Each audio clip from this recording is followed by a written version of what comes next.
1807년 로버트 모리슨이 중국 선교를 시작한 지 무려 27년의 시간이 지났지만 불과 3명의 결신자를 얻는 데 그쳤다고 합니다. 태국이라는 나라는 1840년 미국의 선교사가 선교를 시작을 했지만 27년 동안이나 헌신했지만 라이추네라고 하는 여성에게만 첫 번째 세례를 주는 결신이 일어났다고 합니다. 몽골의 경우에는 영국이 주도적으로 선교 사역을 전개했지만 40여 년의 헌신이 있었지만 한 명의 결신자도 얻지 못하고 결국 그 사역 모든 것들을 종결할 수밖에 없었다고 합니다. 그런데 한국의 경우를 보면은 선교를 시작하고 불과 30년이 지나지 않았는데도 불구하고 노회가 아니라 총회가 형성되어질 정도로 폭발적인 성장을 이루게 됩니다. 많은 교회 사학자들은 이것을 얘기를 할 때 정말 말 그대로 기적 그 자체라고 이야기를 합니다. 여러분, 선교를 통한 복음 증거는 절대로 쉽지 않습니다. 많은 희생과 많은 수고와 많은 어려움이 따를 수밖에 없어요. 그러나 예수님께서는 사도행전 1장 8절에서 저희들에게 말씀합니다. 오직 성령이 너희에게 임하시면 너희가 권능을 받고 예루살렘과 온 유대와 사마리아와 땅끝까지 이르러 내 증인이 되리라 말씀하십니다. 여러분, 선교는 해도 되고 안 해도 되는 것이 아니라 주님의 백성이라면, 주의 교회라면 반드시 감당해야 될 사역입니다. 문제는 이렇게 중요한 선교라면은 더 중요한 것이 있는데 바른 방법을 가지고 선교해야 된다는 것이고, 또 성경이 저희들에게 교훈하는 방법대로 주의 복음을 증거하는 선교 사역을 감당해야 된다는 것입니다. 그럴 때 비로소 사역자들의 수고와 헌신이 땅에 떨어지지 않을 뿐만이 아니라 더 많은 영혼들이 하나님께로 돌아오는 놀라운 역사가 일어날 수 있기 때문에 그렇습니다. 설교를 준비하면서 선교에 관한 여러 책을 보면서 저는 개인적으로 좀 이렇게 선교라는 단어를 정의해 보고 싶습니다. 선교는 죽어가는 영혼을 복음으로 회복하는 것입니다.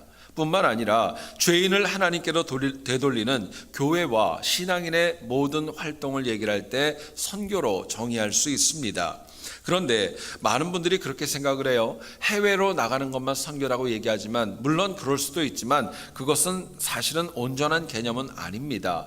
선교는 꼭 교회 밖에서만 이루어지는 거 아닙니다. 실제로 이 교회 안에서 상처받고 낙담한 영혼들을 살리는 것, 또 주변에 죽어가는 영혼들을 다시금 복음으로 회복시키는 것, 그것도 선교입니다. 결국 하나님을 떠난 영혼들, 하나님과 멀어진 영혼들을 하나님께로 가까이 불러들이는 그것이 선교라는 거예요. 그렇기 때문에 이 미션, 선교라는 단어는 공간의 제약도 없고 시간의 제약도 없고 사람의 제약을 뛰어넘는 용어라고 저희들에게 도전하고 말씀합니다. 본문의 내용을 보면 바울은 복음을 모르는 영혼들, 복음 밖에 있는 영혼을 하나님께로 이끌기 위한 헌신을 고백하고 또 그 수고에 관하여 이야기하고 있습니다. 여러분, 우리가 아는 대로 바울은 이방인들, 하나님을 모르는 영혼들을 위해서 세워진 사역자입니다. 이방인 선교를 위해 평생을 헌신했다고 해도 과언이 아니었죠. 그러나 바울의 선교 대상에는 이방인만 있었던 거 아닙니다. 가까이 있는 동족들과 유대인들도 선교의 대상이었던 거예요. 하나님을 모르는 이방인들이 주 목적이었지만 유대인 선교를 선교가 아니라고 바울은 부정한 적이 한 번도 없기 때문에 그렇습니다. 여러분, 혹시 아시는지요? 한국의 교회는 지속적으로 계속 성장을 해왔지만 지난 1994년도를 계기로 해서 하향 곡선으로 시작을 하게 됩니다. 처음으로 이제는 올라가던 선이 내려가게 되었어요. 여러분, 이것은 현대교회가 점점 더 성장과는 이제는 멀어지고 있고 교회가 어려워지고 있다는 것이고, 한국에 있는 교회 가운데 무려 70%가 교회 학교가 없다는 거 여러분 혹시 아시는지요? 참 안타까운 문제가 아닐 수 없습니다. 성장하는 교회가 있다 할지라도 정말 믿지 않는 영혼들이 와서 교회를 구성하기보다는 다른 교회에 있던 영혼들이 수평이동을 통하여 교회가 성장하는 경우가 더 많이 있음이 오늘의 현실입니다. 그럼에도 불구하고 하나님께서는 교회가 성장해야 되고 성장할 수 있다고 도전하시고 부흥할 수 있다는 도전을 저희들에게 선교라는 단어를 통해 도전합니다. 오늘 본문을 통해 우리가 이 악한 세상에서 선교가 먼저인데 더 중요한 것은 하나님의 명령인 선교가 과연 어떻게 진행되어져야 되고 무엇이 중요한지를 본문을 통해 같이 한번 나누어 보기를 원합니다. 첫 번째로 생각할 것은요, 우리가 선교를 바르게 하기 위해서는요, 내가 누군가를 위해, 다른 사람을 위해 희생하고 헌신하는 노력이 필요한 것입니다. 내가 다른 사람을 위해 희생하고 헌신하는 것, 그게 선교의 시작이라고 저희들에게 말씀합니다. 본문 19절을 한번 보시기 원합니다. 19절입니다. 내가 모든 사람에게서 자유로우나 스스로 모든 사람에게 종이 된 것은 더 많은 사람을 얻고자 함이라 이야기를 합니다. 바울은요, 본문에서 이야기합니다. 한 명의 영혼이라도 더 얻을 수 있고 살릴 수 있다면 나는 자유인도 될 수 있다. 종이 될 수도 있다 이야기를 합니다. 심지어는 유대인들을 얻기 위해서는 율법 안에 있는 유대인이 될 수 있고 이방인을 얻기 위해서는 율법 밖에 있는 이방인처럼도 될 수 있다고 고백합니다. 여러분, 바울은 아시는 대로요, 유대인 중에 유대인입니다. 율법에 관하여 박식한 영혼입니다. 바리새인 출신이고 가말리엘 문화에서 공부했었던 정말 석학이라고 해도 과언이 아니었습니다.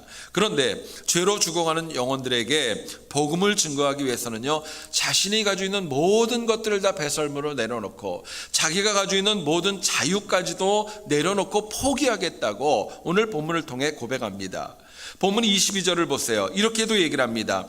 약한 자들에게 내가 약한 자와 같이 된 것은 약한 자들을 얻고자 하며 내가 여러 사람에게 여러 모습이 된 것은 아무쪼록 몇 사람이라도 구원하고자 함이다. 바울이 고백합니다. 여러분, 바울이 이처럼 행하는 이유가 있습니다. 율법 아래에 있는 유대인이나 율법 밖에 있는 이방인 모두를 다 하나님께로 이끌기 위해서, 그 생명을 얻기 위해서 이런 수고를 마다하지 않았던 겁니다.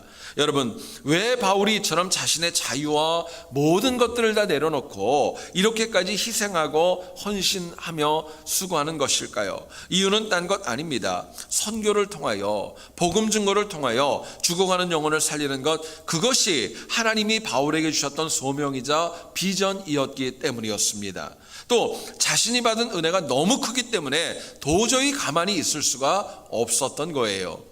여러분, 여기서 굉장히 중요한 도전이 나옵니다. 우리는 바울의 선교관을 이 본문을 통해 이렇게 정의할 수 있습니다. 바울의 선교관은요, 철저하게 자기 위주가 아니라 타인 위주였다는 거예요. 내 기준이 아니라 누군가를 위하고 타인 위주로 이루어졌다는 것을 말씀합니다. 여러분, 생각해 보면 바울이 뭐가 아쉬워가지고 자기 자유를 다 버리고 자존심도 다 버리고 자신이 누릴 수 있는 특권까지 다 버리는 이유가 무엇일까? 여러분, 거기에는 분명한 이유가 있었습니다. 오늘날 많은 분들이 선교에 관하여 착각하는 것이 있습니다. 선교는 나를 위한 것이라고 생각을 합니다. 물론 선교를 통하여서 내 신앙이 성장하고 성숙해지고 감사가 넘친다면 역시 선교의 또 다른 열매가 아닐 수 없습니다. 그러나 만약에 내가 잘 되려는 목적으로 선교에 참여한다면요, 이거는 절대로 하나님이 말씀하시는 성경적인 방법과는 일치하는 거 아닙니다. 근본적으로 선교는 나를 위함이 아니라 주변에 있는 영혼과 주변에 있는 누군가를 살리기 위해 하나님이 나를 통로로 쓴다는 거예요. 그게 메시지라고 저희들에게 말씀합니다. 여러분, 그렇기 때문에 참 선교는요, 나보다 어려운 영혼들, 복음을 모르는 영혼들, 상처받은 영혼들, 그 영혼을 위해 내가 얼마나 희생하고 주님께로 이끄는가, 여기에 성패가 갈려 있는 것입니다. 최근에 많은 신학자들이 한국교회가 성장을 멈춘 이유를 다양하게 이야기합니다. 그런데 개인적으로 책을 보면서 세 가지의 내용으로 좀 좁혀서 얘기할 수 있어요. 첫 번째, 한국교회가 성장을 멈춘 이유는 우리 기독교인들 각자가, 하나님 백성들 각자가 내가 주님의 백성이라는 셀프 아이덴티티, 정체성을 잃어버렸다는 거예요. 나 자신부터 하나님의 백성이 가지는 특권이 얼마나 소중하고 복음의 능력이 얼마나 소중하고 구원의 확신이 얼마나 소중한지에 대한 인식이 없기 때문에 주변에 있는 영혼들을 살리지 못한다는 거예요. 두 번째 원인이 있습니다. 기독교인의 삶이 믿지 않는 사람과 전혀 구분이 가지 않는다는 거예요. 거룩하지 않다는 것입니다. 실제로 신앙인이 세상에서 모범이 되어야 마땅하지만 오늘날은 여러분 많은 분들이 그렇게 얘기를 합니다. 세상이 교회를 위해 기도하고 있을 지경이다. 이야기할 정도예요. 실례로 세상과 똑같이 교회가 세습을 아무렇지도 않게 합니다. 물질 만능주의에 빠져 있어서 성공에만 집착하는 모습이 얼마나 많이 있는지 모릅니다. 여러분들이 잘 아시는 대로 작년에 한국의 대표적인 장로교회 중에 하나인 명성교회가 세습으로 인한 그 파장은 정말 한국 사회 곳곳에 얼마나 깊은 상처로 남아 있는지 모릅니다. 지금도 그 영적 전쟁은 진행되고 있는 것으로 저희들에게 여겨지죠. 여러분 아세요? 작년에 어떤 방송 프로그램을 통해 나타났지만 한국의 명성교회를 가게 되면은요, 교회가 크다 보니까 교회 안에 기념관이 있답니다. 그리고 그 기념관에 가면은 명성교회를 설립하셨던 김삼환 목사님이 어려서부터 어떻게 컸는지, 그분이 어떻게 신앙생활을 했는지 애니메이션으로 다 돼가지고 그거를 오는 사람마다 틀어준대요. 저희 교회 어떤 장로님이 그러더라고요. 그건 공산주의라고. 똑같다고, 다르지 않다고 얘기를 합니다. 여러분 거기만 문제입니까? 뿐만 아니라 최근에 한국의 또 하나의 대표적인 교회인 사랑의 교회의 경우에도 오정현 목사님이 그곳에 가시면서 너무나도 큰 성공과 번영을 추구하며 옥하는 목사님이 눈물과 정말 겸손으로 뿌렸던 씨앗들보다는 너무나도 달라지게 이제는 물질 만능주의와 만몬주의와 대형교회와 화려한 건물의 상징으로 이제는 바뀌어 가고 있는 것을 저희들이 바라봅니다. 여러분 이로 인하여서 한국교회가 성장하지 못하는 세 번째 원인이 제기됩니다. 굉장히 중요한 내용인데 잘 들어보시죠. 교회가 사회와 주변을 돌보려고 하지 않고 오직 내 교회만 잘 되면 된다는 생각에 빠졌다는 거예요. 남이야 어떻게 되든 말든 상관없고 우리 교회만 잘 되면 that's it. 그것으로 끝난다는 거예요. 선교와 성장이 어려워졌다는 거예요. 여러분 그런데 잊지 마세요. 교회의 존재 이유는 우리들끼리만 잘 먹고 잘 사는 것이 아니라 사실은 주변에 죽어가는 영혼을 한 명이라도 살리는 것, 그것이 교회의 사명인 줄을 저는 믿습니다. 그게 중요한 거예요. 그런데 오늘 우리 많은 교회들은 우리만 잘 되면 된다는 거예요. 남이야 어떻게 되든 상관하지 않고 우리 교회만 잘 되면은 아무 문제 없다고 착각하며 살아간다는 것입니다. 여러분 굉장히 중요한 도전을 여러분들에게 드립니다. 자, 그렇다면 우리가 함께 섬기는 우리 세안교회는 어떻습니까? 여러분 우리 교회는 어떻게 하고 있다고 생각이 되세요? 우리 세안교회는 많은 믿음의 선조들이 수고해서 많은 주변의 교육자들과 많은 분들이 부러워할 정도로 귀한 하드웨어를 가지고 있는 교회입니다.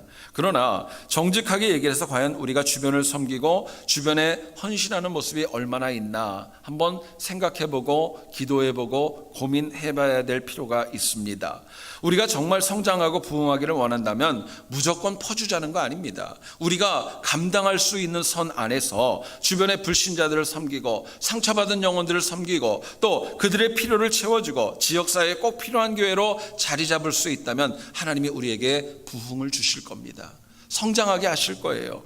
여러분 적어도 이 지역에 우리 주변에 사는 많은 영혼들이 세안교회에 나가지 않아도 이 교회가 한인타운에 있음으로 인하여 참 감사하다. 그 교회 때문에 우리가 누리는 은혜가 있다. 고백이 나온다면요, 그 은혜는 하나님께서 우리에게 많은 열매로 맺게 해주실 것입니다.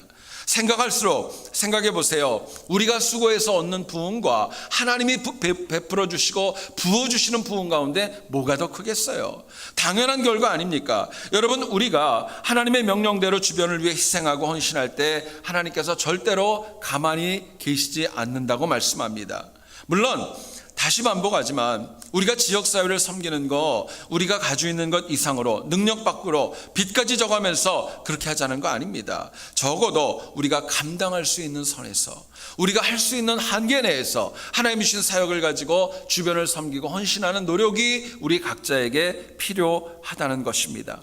여러분 우리가 올해도 작년에도 행했던 사역들이 굉장히 많이 있고 또 올해도 저희들이 감당해야 될 사역들이 참으로 적지 않습니다.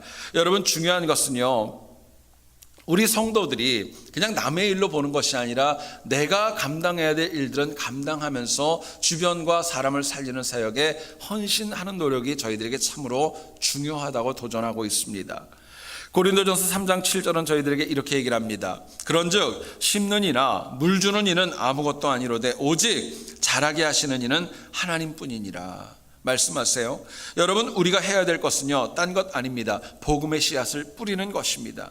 물을 주는 것입니다. 반면에 우리가 희생하고 수고하여 뿌린 씨앗이 어딘가에서 언젠가 자라게 하시는 것은 하나님이시라는 거예요.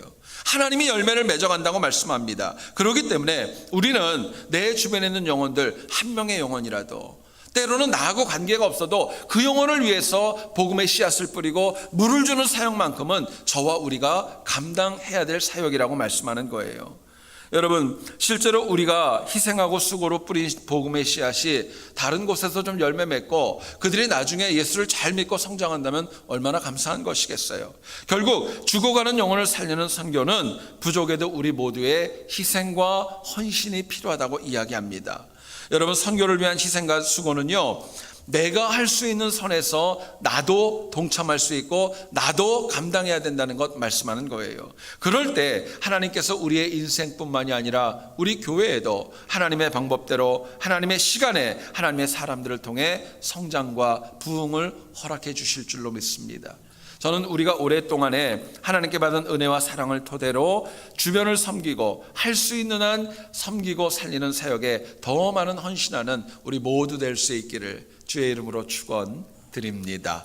두 번째로 생각할 것은요, 우리가 바르게 선교를 하기 위해서 꼭 중요한 것이 있습니다. 복음에 대한 확신이 있어야 됩니다. 복음에 대한 확신이 필요한 거예요. 23절을 보시죠. 내가 복음을 위하여 모든 것을 행함은 복음에 참여하고자 함이라 바울이 이야기합니다. 바울이 유대인들에게 유대인처럼 다가갔던 이유가 있습니다. 이방인에게 이방인처럼 다가갔던 이유가 있습니다. 그것은 하나님께서 바울 자신을 살리신 복음을 위하는 것이라고, 이것이 복음을 위하는 것이라는 믿음이 바울에게 있었기 때문이에요. 또 복음을 증거하는 이유가 있다면 바울 자신이 복음을 전하고 자신은 복음으로부터 소외되고 열외로 되는 거, 자신도 포함되기 위해서 이 헌신이 있었다고 이야기합니다. 결국 바울은 복음의 확신으로 희생하고 수고했고 자신도 예외 없이 하나님의 말씀에 참여하는 인생을 살아가고 싶었던 것입니다. 여러분, 바울은요, 바리새인 출신입니다. 베냐민 지파 출신입니다. 태어나면서부터 로마 시민권을 가지고 있었던, 어쩌면 상류층에 속한 인물이었습니다. 길리기아 다소 지역에서 명망이 있고 상류층의 가정 출신으로 참으로 전도가 유망한 청년이 아닐 수 없었어요. 그러나 여러분들 아시는 대로 바울은 유대인으로서 기독교인들에 대한 그 박해가 살기등등했고, 그러나 하나님을 만나면서 모든 것이 바뀐 이유가 있습니다. 그것은 복음 때문이었습니다. 하나님의 말씀인 생명의 복음 때문이었어요. 여러분, 우리가 주변을 섬기고 지역사회를 섬기려면 인간적인 노력과 결단으로는 한계가 있습니다. 여러분, 한번 가만히 생각해 보세요.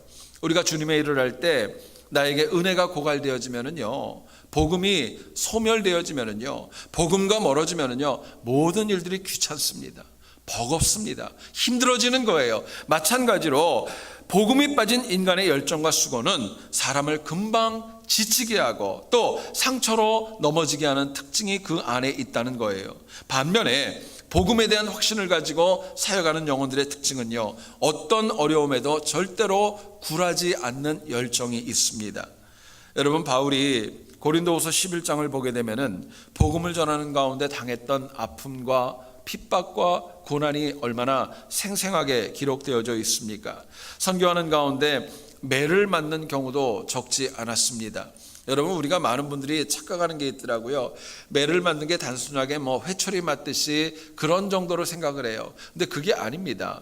여러분 아세요? 로마인들이 사용했던 채찍은 거의 살인 무기와 같이 잔인했다는 거. 그 가죽에는요, 짐승의 뼈나 또 금속이 박혀 있어서 몇 번을 치게 되면 살이 찢어지고 사람이 죽을 수 있기 때문에 많이 칠 수도 없을 만큼 잔인한 도구였어요. 그런데 그 매를 무려 40에 하나의 감한매를 무려 5번이나 맞았다고 바울은 이야기합니다. 또 얼마나 많은 오해를 받았습니까? 또 죽을 위기도 얼마나 많았습니까? 어쩌면 바울의 사역은 하루도 편할 날이 없을 정도로 곤고함의 연속이었을 겁니다. 그럼에도 불구하고 바울이 선교에 헌신할 수 있었던 이유가 있습니다. 복음 때문이었습니다. 하나님의 말씀 때문이었어요. 여러분, 오늘날 현대교회와 현대 성도들이 복음을 증거하지 못하고 우리의 신앙생활이 흔들리는 이유가 있다면 다른 것 아닙니다. 사실은 복음에 대한 확신이 없기 때문에 그래요.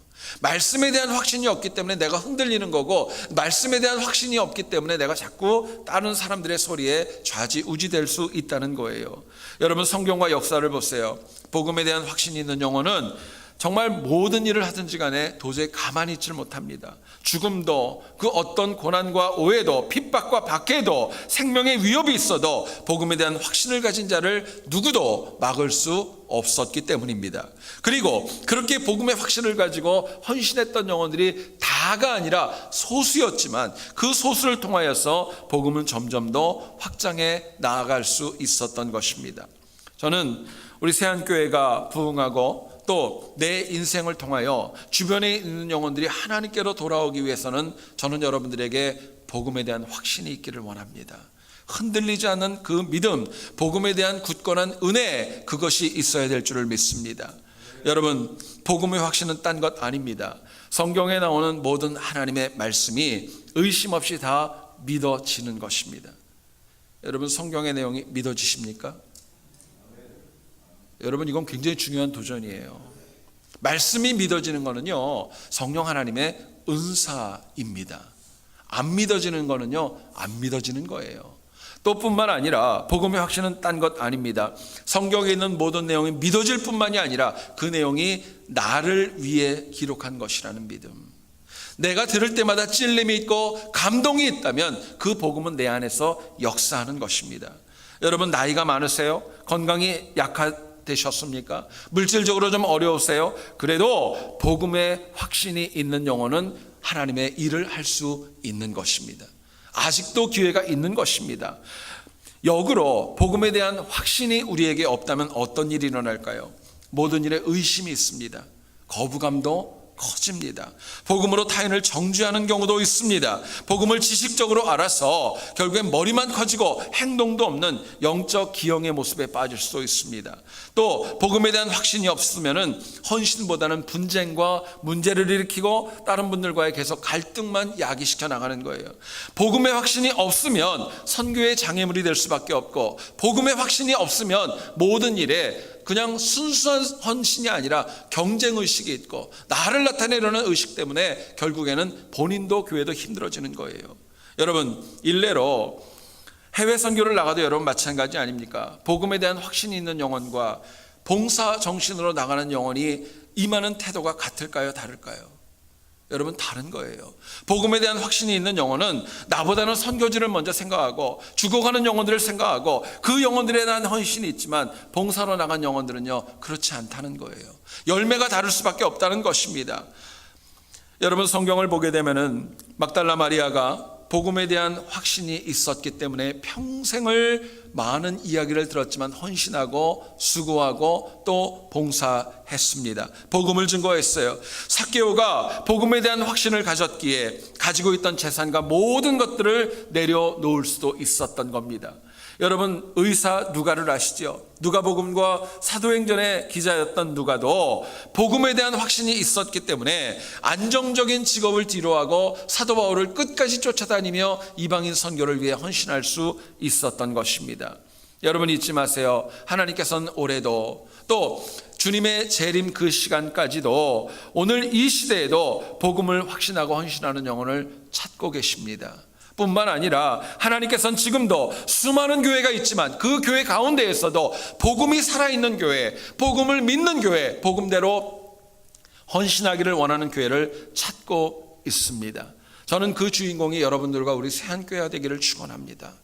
간절히 원합니다. 여러분들은 다시 한번 스스로에게 물어보세요. 여러분들은 성경의 이야기가 다 믿어지십니까? 복음으로 만족이 되십니까? 복음으로 내가 영생을 얻을 거 전혀 의심의 여지가 없습니까? 그렇다면 아직 늦지 않았어요. 이제부터라도 내 상황과 내 현실은 중요한 거 아닙니다. 우리의 삶이 할 수 있는 대로 바울처럼 수고와 희생으로 주변의 복음의 확신으로 살리는 그 능력이 있기를 원합니다. 여러분, 이처럼 우리 각자와 우리 세안교회가 다른 무엇보다도 복음에 대한 확신이 있을 때 이곳은 차고 넘칠 것입니다.